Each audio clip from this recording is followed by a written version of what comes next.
رحلت عن الحياة وقد فجاني ملائكة الإله بلا استئذان وروحي فارقت جسدي بليل وأطفئ لون جسمي والعيون إن الحمد لله والصلاة والسلام على رسول الله أما بعد আখিরাত সিরিজের গত পর্বে আমরা যিকরুল মাউত বা মৃত্যুর স্মরণ নিয়ে আলোচনা করেছিলাম। আজ আমরা আলোচনা করব সাকারাতুল মাউত বা মৃত্যু যন্ত্রণা নিয়ে। মৃত্যু বড়ই কঠিন, মৃত্যু যন্ত্রণা বড়ই ভয়াবহ। এর তীব্রতা ও ভয়াবহতা সেই উপলব্ধি করতে পারে যে মৃত্যুর মুখোমুখি হয়। সাহিহুল বুখারীতে এসেছে, উম্মুল মুমিনিন আয়েশা সিদ্দিকা রাদিয়াল্লাহু আনহা বর্ণনা করেন, প্রিয় নবী সাল্লাল্লাহু আলাইহি ওয়াসাল্লামের ইন্তেকালের সময় তার সামনে একটি পানির পেয়ালা রাখা ছিল। রাসূল সাল্লাল্লাহু আলাইহি ওয়াসাল্লাম সেই পানিতে হাত ভিজিয়ে বারবার চেহারা মোবারক মুছছিলেন আর বলছিলেন, লা ইলাহা ইল্লাল্লাহ ইন্না লিল মাউতি সাকারাত, লা ইলাহা ইল্লাল্লাহ, নিশ্চয়ই মৃত্যুর যন্ত্রণা আছে। ফাতিমা রাদিয়াল্লাহু আনহা প্রিয়তম বাবার এই কষ্ট সহ্য করতে না পেরে বারবার বলছিলেন, হায় আমার পিতার কষ্ট, হায় আমার পিতার কষ্ট। তখন রাসূল সাল্লাল্লাহু আলাইহি ওয়াসাল্লাম বলেন, আজকের পর তোমার পিতার আর কোনো কষ্ট নেই। প্রিয় ভাই ও বোন, কখনো নিজের মৃত্যুর কথা, মৃত্যু যন্ত্রণার কথা ভেবেছেন? ইয়া আল্লাহ, আপনি আমাদের মৃত্যু যন্ত্রণা আসান করুন। ইমাম গাজালি রাহিমাহুল্লাহ বলেন, মৃত্যু যন্ত্রণার বাস্তবতা কেবল সেই উপলব্ধি করতে পারে যে মৃত্যুর স্বাদ গ্রহণ করেছে। যে মৃত্যুর স্বাদ গ্রহণ করেনি সে মৃত্যু যন্ত্রণা উপলব্ধি করার চেষ্টা করতে পারে দুটি উপায়ে। প্রথম উপায় হলো সে জীবনে যেই কষ্ট অনুভব করেছে তার সঙ্গে তুলনা করে। দ্বিতীয় উপায় হলো মৃত্যু যন্ত্রণা কাতর লোকের অবস্থা দেখে। যদি প্রথম উপায়ে সে মৃত্যু যন্ত্রণা উপলব্ধি করতে চায় তাহলে এইভাবে চিন্তা করবে, শরীরের যে অঙ্গগুলোতে রূহ নেই সেগুলোতে মানুষ ব্যথা পায় না, রূহ থাকা অঙ্গগুলোতেই কেবল ব্যথা অনুভূত হয়। এতে বোঝা যায় ব্যথাটা মূলত রূহই পায়। যখনই কোনো অঙ্গে আঘাত লাগে বা আগুনের আঁচ লাগে তখন তার প্রভাব সংশ্লিষ্ট অঙ্গে ছড়িয়ে থাকা রূহে গিয়ে পড়ে, আর যতটুকু প্রভাব রূহে পড়ে ততটুকুই সে ব্যথা পায়। মানুষের শরীর তো মাংস, রক্ত, হাড় সহ অনেকগুলো অংশে বিভক্ত, তাই বিভিন্ন অঙ্গে ব্যথা পেলেও এর পূর্ণাঙ্গ প্রভাব রূহের উপর পড়ে না। এখন যদি সরাসরি ব্যথাটা রূহকেই দেয়া হয়, মাঝখানে কোনো অঙ্গ প্রত্যঙ্গের মাধ্যম না থাকে, তাহলে এই যন্ত্রণা কতটা ভয়াবহ হবে। মৃত্যু হলো এমন এক যন্ত্রণাদায়ক প্রক্রিয়া যেটি সরাসরি রূহের উপর আপতিত হয়, ফলে তা শরীরের সবগুলো অংশকে পরিব্যাপ্ত করে। কেননা রূহ শরীরের কোষে কোষে ছড়িয়ে আছে, সুতরাং সমগ্র শরীরের সবগুলো কোষে একই সঙ্গে একই মাত্রায় এই যন্ত্রণা অনুভূত হবে। কারো শরীরে যদি কাটা ফুটে তাহলে শরীরের যে জায়গায় ফুটেছে কেবল সেই জায়গায় ছড়িয়ে থাকা রূহই ব্যথা পায়। আবার আগুনে পুড়লে অনেক বেশি ব্যথা হয়, কারণ তখন পুরো শরীরকেই আগুন বেষ্টন করে নেয়, ফলে শরীরের সর্বত্র ছড়িয়ে থাকা সবগুলো জায়গার সাথে সংশ্লিষ্ট রূহই ব্যথা পায়। কিন্তু কাউকে যখন ছুরি দিয়ে আঘাত করা হয় তখন কেবল শরীরের যে অংশে ছুরির ফলা বিদ্ধ হয় সে অংশে ছড়িয়ে থাকা রূহই ব্যথা পায়। তাই ছুরির আঘাতের কষ্ট আগুনে জ্বলার চেয়ে কম হয়। কিন্তু মৃত্যু যন্ত্রণা স্বয়ং রূহের উপরে আপতিত হয়, তাই একই সঙ্গে পুরো দেহের প্রতিটি কোষেই একই মাত্রায় যন্ত্রণার বিস্ফোরণ ঘটে। পুরো শরীরের প্রতিটি শিরা থেকে, মাংসের প্রতিটি অণু থেকে, প্রতিটি কেশের গোড়া থেকে, প্রতিটি অঙ্গ থেকে, প্রতিটি জোড়া থেকে, মাথার তালু থেকে নিয়ে পায়ের তালু পর্যন্ত পুরো দেহ থেকে একই সঙ্গে রূহকে কবজ করা হবে। সেই মারাত্মক ভয়াবহ কষ্ট, ব্যথা ও যন্ত্রণার সম্মিলিত বিস্ফোরণের উপলব্ধি কেমন হবে তা কল্পনা করা কিভাবে সম্ভব?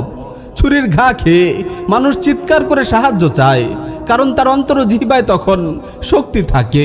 কিন্তু মাত্রাতিরিক্ত যন্ত্রণায় মুমূর্ষ ব্যক্তির আওয়াজ করার শক্তিও শেষ হয়ে যায়, কেননা মৃত্যু যন্ত্রণা একই সঙ্গে পুরো দেহকেই প্রকম্পিত করে। তখন জ্ঞান বুদ্ধি নির্জীব হয়ে পড়ে, জিহ্বা আড়ষ্ট হয়ে যায়, অঙ্গ প্রত্যঙ্গ নেতিয়ে পড়ে। মৃত্যু যন্ত্রণা কাতর অসহায় মানুষ চাইবে গলা ফাটিয়ে চিৎকার করতে, একটু হাত পা ছুটতে, কিন্তু সে তা করার শক্তি পাবে না, কারণ গলা ও হাত পা তখন যন্ত্রণাদগ্ধ। রূহ কবজ করার সময় যদি মাইয়িতের অল্প শক্তি থাকে, তবে তার বুক ও গলায় গড়গড় শব্দ পাওয়া যায়। তার শরীরের রং পরিবর্তন হয়ে যায়, অনেকটা ধূসর হয়ে যায়।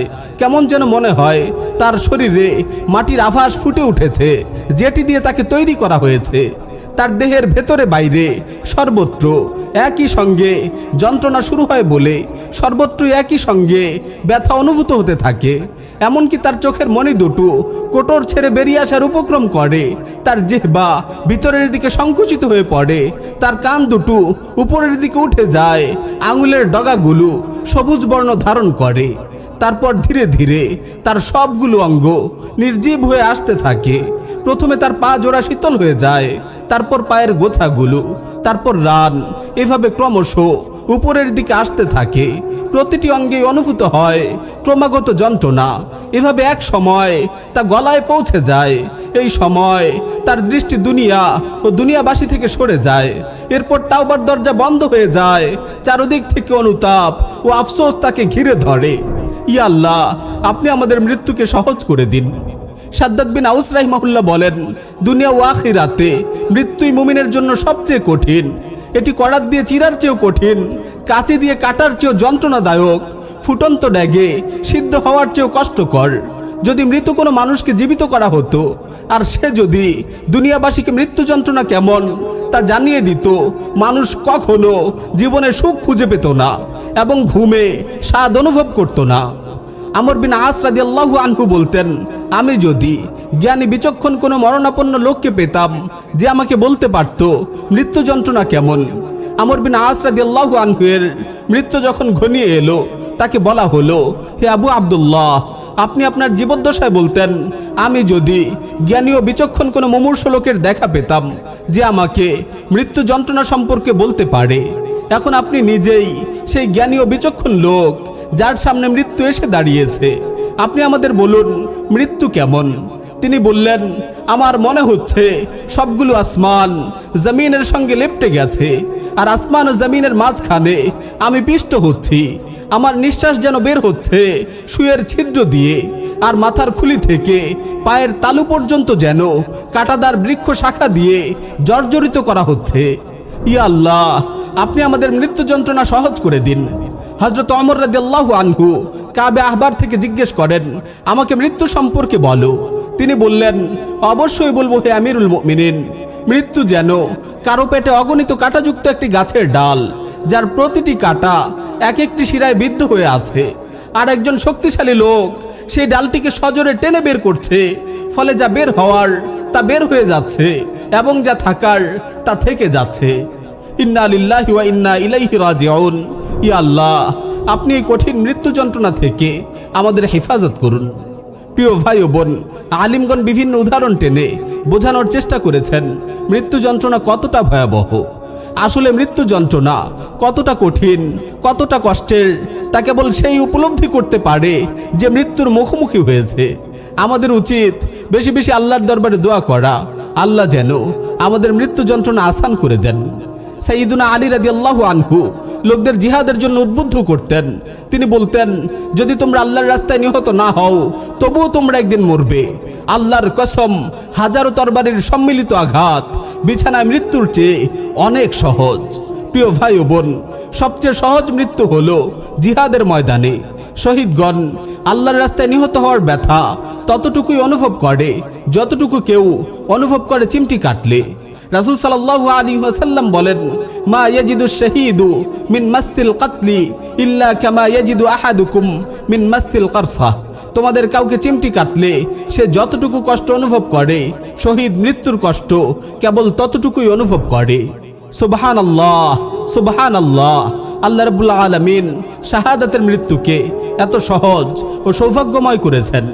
তাফরিজুল কারব গ্রন্থকার বলেন, আমি ইতিপূর্বে কিছু সাহাবীর আলোচনা পাঠ করার সময় আশ্চর্য হতাম। তাদের কারো কারো শরীরে ৮০-র ঊর্ধ্বে বর্ষা বা তরবারির আঘাত পাওয়া যায়।